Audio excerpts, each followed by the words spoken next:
Hey everyone, I wanted to make this video about homemade feta cheese. If you've never tried to make cheese, you'd be surprised how easy it is. All you need is some things that you probably already have in your kitchen cabinets and drawers. You don't have to go out and buy a bunch of fancy things. All it takes is a little bit of time and a couple of items, and you can turn out some really good homemade cheese. I've made 4 batches now. This video will make my 5th. And again, you'll be surprised how easy it is to make. So let me get back into the kitchen and we'll get started on how to make homemade cheese, homemade feta. Here we go. This will be much better to show you here in the kitchen than outside with the cows. To get started in making your homemade feta, just do an online search for cheese making supplies and you'll see a handful of different companies come up.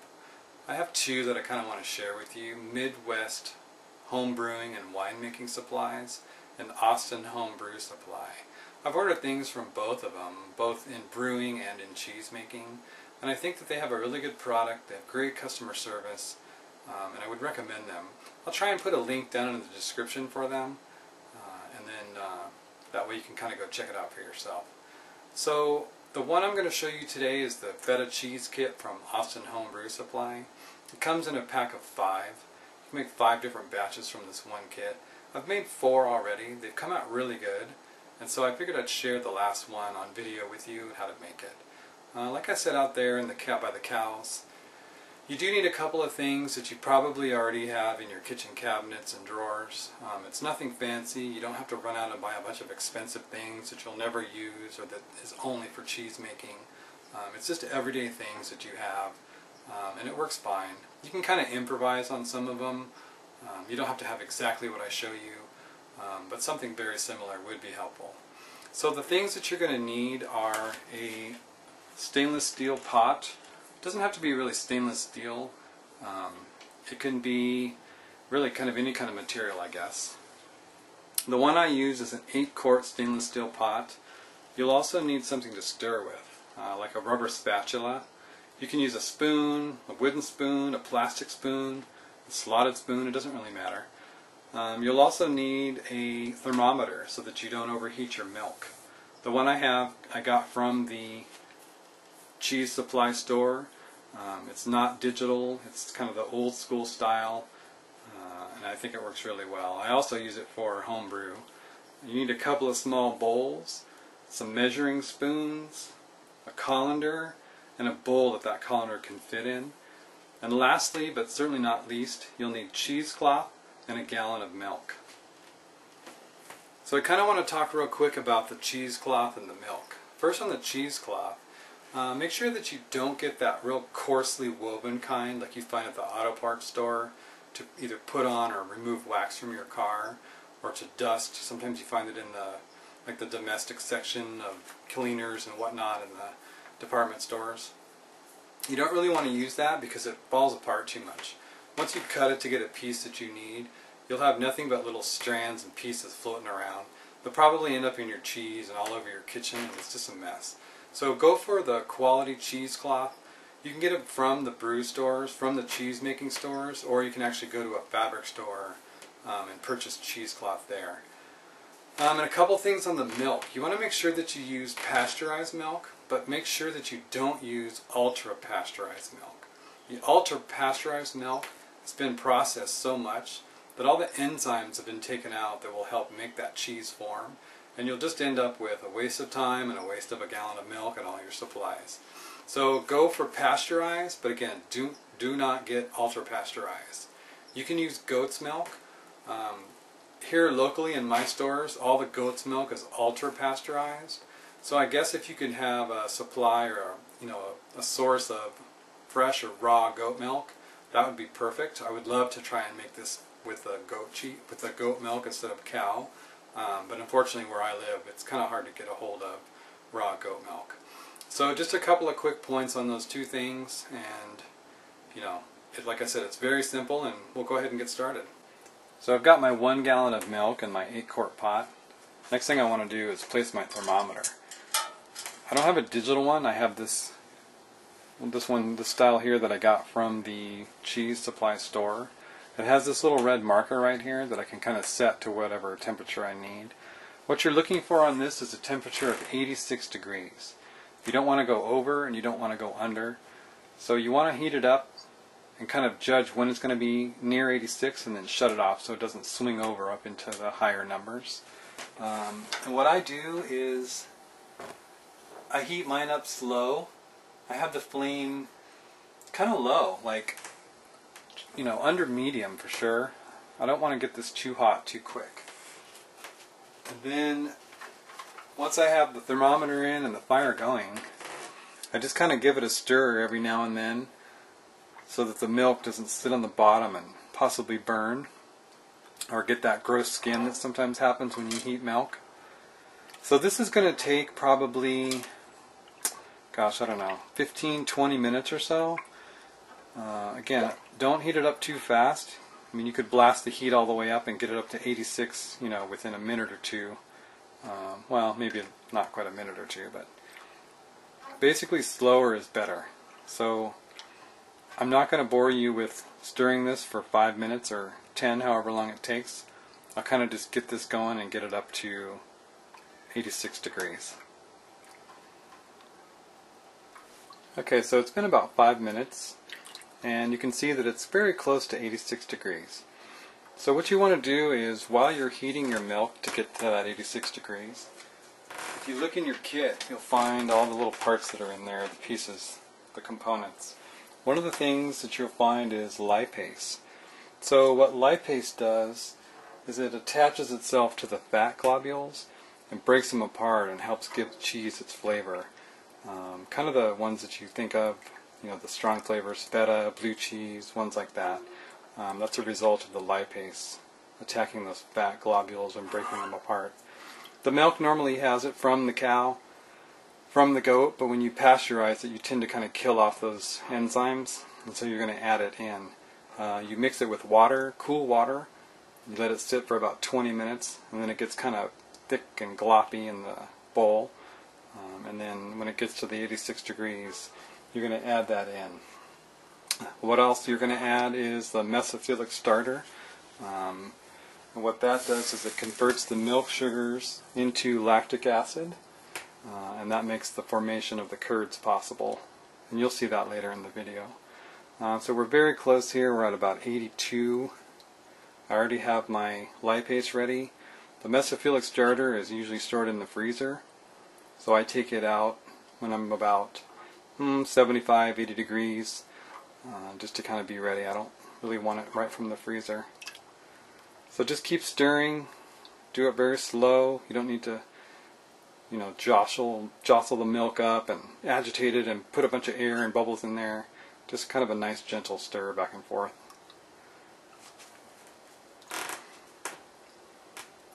So now if I look down and kind of gauge on the marker, I'm at 86 degrees. You may not be able to really see from the angle of the camera, but it is.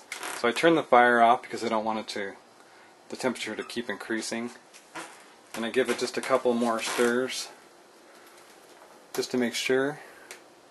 And it's creeping up a little bit.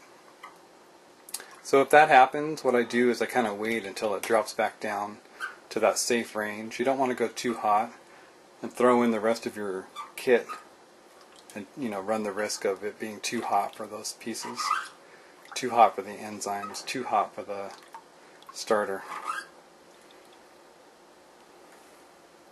So it looks like it's going to stay right around 86 degrees.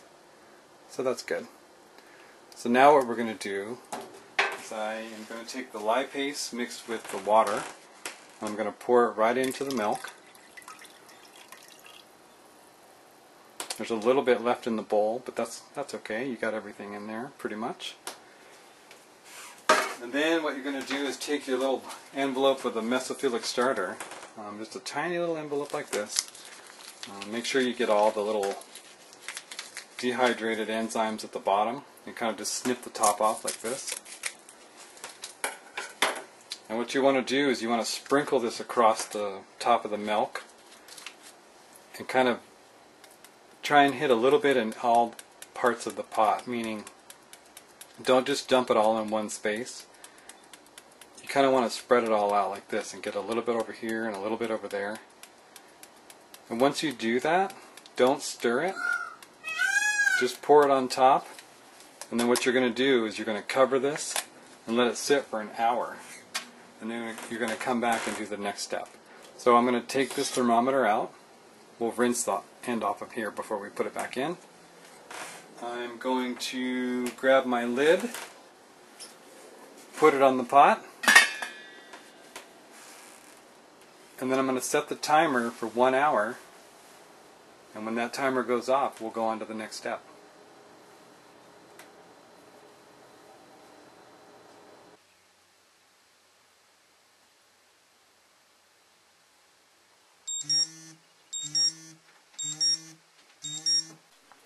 So now an hour's gone by.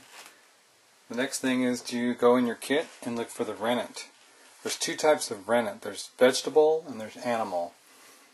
Most people would probably, I guess, freak out about the animal rennet. It comes from the stomach of a baby cow.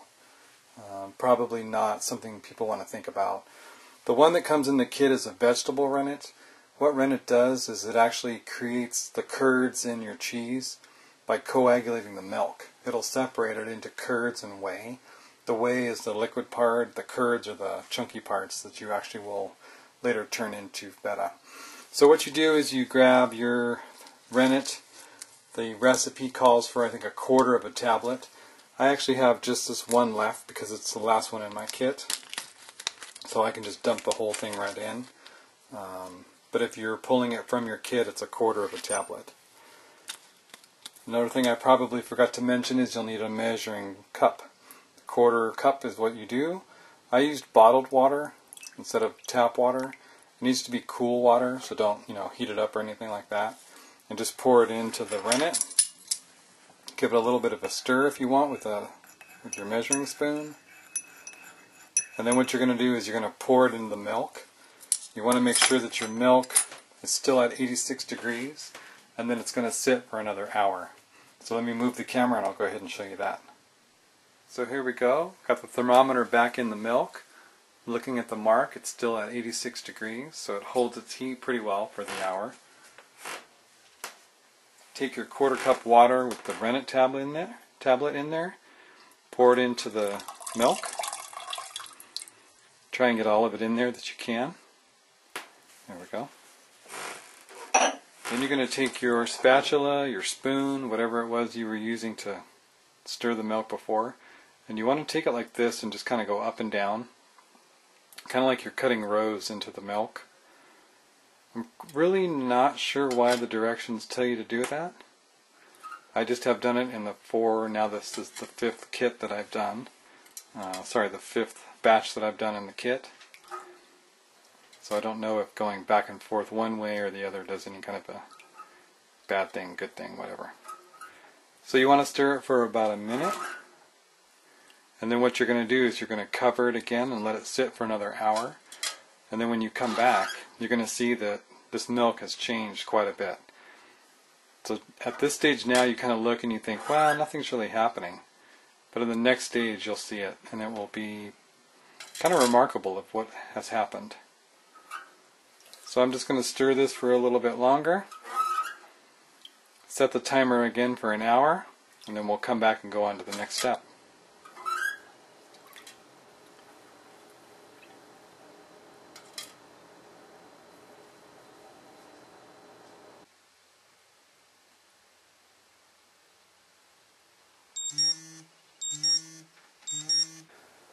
The next step is we're going to pour the curds and the whey through this cheesecloth that's sitting in a colander. So I read this on a forum, and it kind of makes sense to me that because I reused my cheesecloth, I don't want anything like growing on it nasty-wise. Kind of going, if you saw one of my fermentation brewing videos where I say I'm kind of a germaphobe, kind of along that same lines, I guess. So what I do is I take and I iron this cheesecloth so that it hopefully kills any nasties that might have lived in here since the last time I made it. And I'm kind of a cheapo, I like to reuse it, and I mean you can, it's still in good shape after 4 batches. And they give you a pretty big piece in the kit, but I like to reuse it anyway. So what I do is I just kind of lay it out here on the ironing board, get a really hot iron and just kind of go over it, get it all ironed. It also kind of helps get it stretched out where it kind of shrinks here and there and gets all wrinkly. But this kind of helps get it better shaped so that I can kind of sit it over the colander and it's going to fit a little bit better. Here's kind of the final step to get it hung up and start drying out. Well, it's not the final step, but it's near it. So what we're going to do is we're going to put this cheesecloth in that I just ironed. We're going to put it in this colander, and the colander is in a bowl. And the reason for that is the whey is going to run through the cheesecloth, through the colander, and into the bowl. I didn't really want to put the colander into the sink and have the sink's clean, but I just didn't want the sink stuff to get onto the colander. It's just probably another one of my little things. So I just line it here. Make sure that you have all the colander covered. When I first cut this piece, I tended, I think, to make it a little bit too small. And I probably should have made it just a little bit bigger and hang over the edges here and here a little bit more off to the side. So I kind of have to lay it in and make it fit just so that it doesn't push into the center and expose too much of the colander. So sort of like that. And then what I do is, on the first batch I made, I took and I dumped the milk, the curds and the whey, into the colander. And what happened is I splashed it all over and the cheesecloth fell down inside the colander and it was kind of a mess. So what I do now is I just kind of scoop it in with this spatula that I use to stir. And that way I can kind of control it a little bit better. Let me turn this over here. Actually, there we go. Sorry about that, little technical difficulty. So looking at the viewfinder now, it's kind of yellowy looking, the milk. But I think it's because of the light that's in here in the kitchen. It makes it look a little bit yellow. It is kind of off color, but it's not as yellowy as it looks there. So what we're going to do now is we're going to take the spatula and kind of real carefully go in and just, let's get my arm out of the way here, and cut these up. And these meaning like the curds. We're just going to put like grooves down it. When you put your spatula in, it's kind of like the consistency of pudding that's not quite all the way set, or maybe jello that's not quite there yet. And I'm going to cut these into about 1.5 inch or so blocks. On the first batch that I made, I cut them real small, and I stirred, and by the time I put it in the cheesecloth, I ended up with tiny, tiny little bits of feta. I don't like that. I like bigger bits. So what I do now is I just cut these 1.5 inch or so squares, and then I scoop them out of here and put them over into the cheesecloth kind of carefully so that I don't break them up too much, so that at the end I don't end up with tiny bits. I'd rather have little, bigger chunks on my salad or beets or whatever I'm going to put them on. So let me move the camera one more time, and then I'll show you how to put them into the cheesecloth. Alright, so there we go.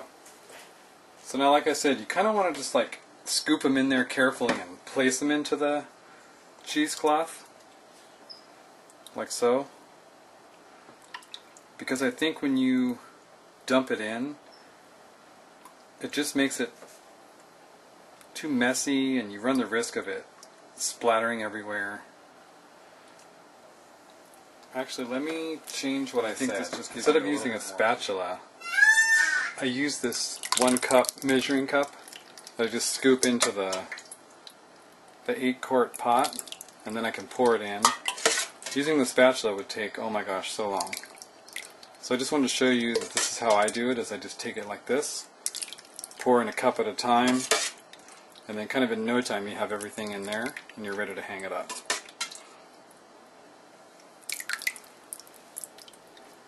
So now that I have all the curds and the whey and the cheesecloth, what I do is I kind of pick it up and make sure that it's draining into the bowl. Let me see if I can let you see that. See down in there? That's all the whey. It's separated from the curds. Alright. So the curds and the whey have been sitting in this colander for probably 10-15 minutes. Here's a couple things I learned from doing from batch 1 to this batch here. Actually by batch 3 I kind of picked up on this. The instructions kind of tell you to pour it into this colander, tie it up with a piece of string, and hang it up for like 6 hours, and then you go on to the next step, which is adding the salt to kind of give it the conditioning and the flavoring that it's going to get. Batch 1, I put it into the cheesecloth. I hung it up for like exactly 6 hours. Took it out, put it in a Tupperware, added the salt like you were supposed to do. And when it was, then it has to age for a week in the refrigerator. So I did that, and then I took it out in a week, and it was mush. It was kind of like yogurt, not at all like feta. So then I kind of learned over the course of making different batches that the longer you let it sit in this colander with the cheesecloth before you hang it, the better. If you can get as much of this whey off of it as you can, it's going to be better than just tying it up and hanging it up.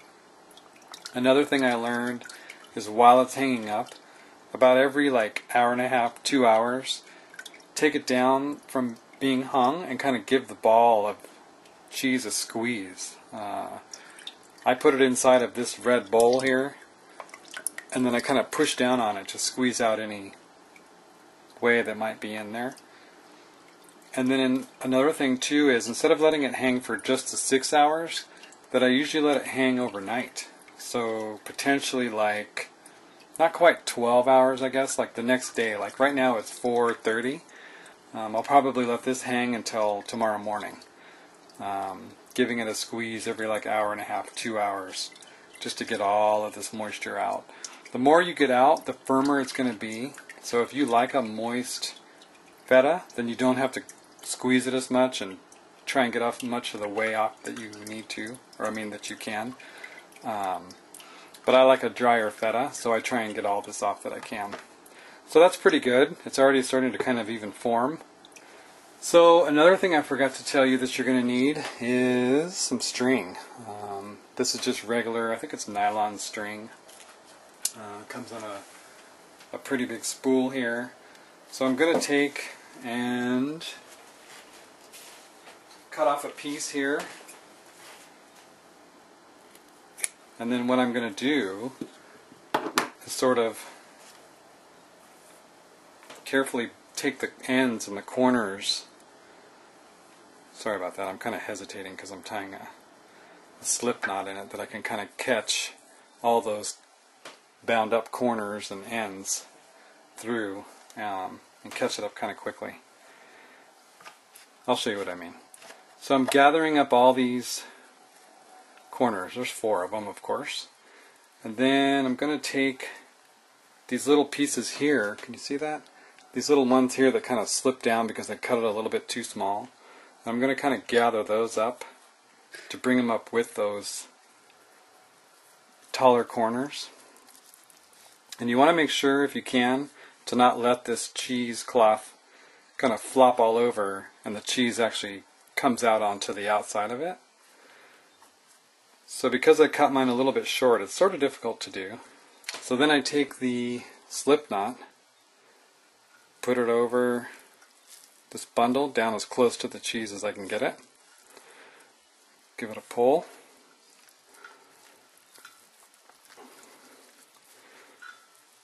Like that.